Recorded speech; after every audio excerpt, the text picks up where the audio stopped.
हज़रत इमाम आज़म रज़ी अल्लाह ताला अन्हु का एक दहरिया से मुनाजरा हुआ। हमारे इमाम हज़रत इमाम आज़म रज़ी अल्लाह ताला अन्हु का एक दहरिया खुदा की हस्ती के मुनकर से मुनाजरा मुकर्रर हुआ और मौजू मुनाजरा यही मसला था कि आलम का कोई खालिक है या नहीं। इस अहम मसला पर मुनाजरा और फिर इतने बड़े इमाम से चुनांचे मैदान मुनाजरा में दोस्त और दुश्मन सभी जमा हो गए, मगर हज़रत इमाम आज़म वक्त मुकर्ररा से बहुत देर के बाद मजलिस में तशरीफ़ लाए। दहरिया ने पूछा कि आपने इतनी देर क्यों लगाई? आपने फरमाया कि अगर मैं इसका जवाब यह दूं कि मैं एक जंगल की तरफ निकल गया था, वहाँ एक अजीब वाक़या नज़र आया जिसको देखकर मैं हैरत में आकर वहीं खड़ा हो गया।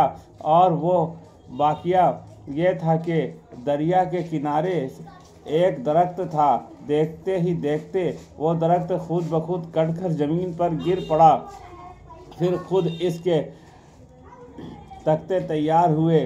फिर इन तख्तों की खुद ब खुद एक कश्ती तैयार हुई और खुद ब खुद वही दरिया में चली गई। और फिर खुद ब खुद ही वो दरिया के इस तरफ के मुसाफिरों को इस तरफ और उस तरफ के मुसाफिरों को उस तरफ लाने और ले जाने लगी। फिर हर एक सवारी से खुद ही किराया भी वसूल करती थी। तो बताओ, तुम मेरी इस बात पर यकीन कर लोगे? दहरिया ने यह सुनकर एक कहा लगाया और कहा, आप जैसा बुजुर्ग और इमाम ऐसा झूठ बोले तो ताज्जुब है। भला ये काम कहीं खुद ब खुद हो सकते हैं? जब तक कोई करने वाला न हो किसी तरह नहीं हो सकते। हज़रत इमाम आज़म ने फरमाया कि यह तो कुछ भी काम नहीं है।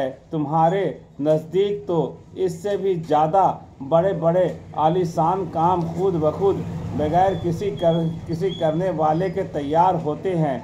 ये ज़मीन, ये आसमान, ये चाँद, ये सूरज, ये सितारे, ये बागात, ये सदा किस्म के रंगीन फूल और ये शीरी फल, ये बहारें, ये पहाड़, ये चौपाएँ, ये इंसान और ये सारी खुदाई बगैर बनाने वाले के तैयार हो गई है। अगर एक कश्ती का बगैर किसी बनाने वाले के खुद ब खुद बन जाना झूठ है, तो सारे जहान का बगैर बनाने वाले के बन जाना इससे भी ज़्यादा झूठ है।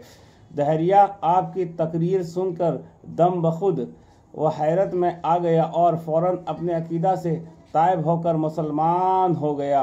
तफसीर कबीर सफ़ा नंबर 221 जिल्द नंबर 1। सबक, इस कायनात का यकीनन एक खालिक है जिसका नाम अल्लाह है और वजूद ए बारी का इनकार अकल के भी खिलाफ है।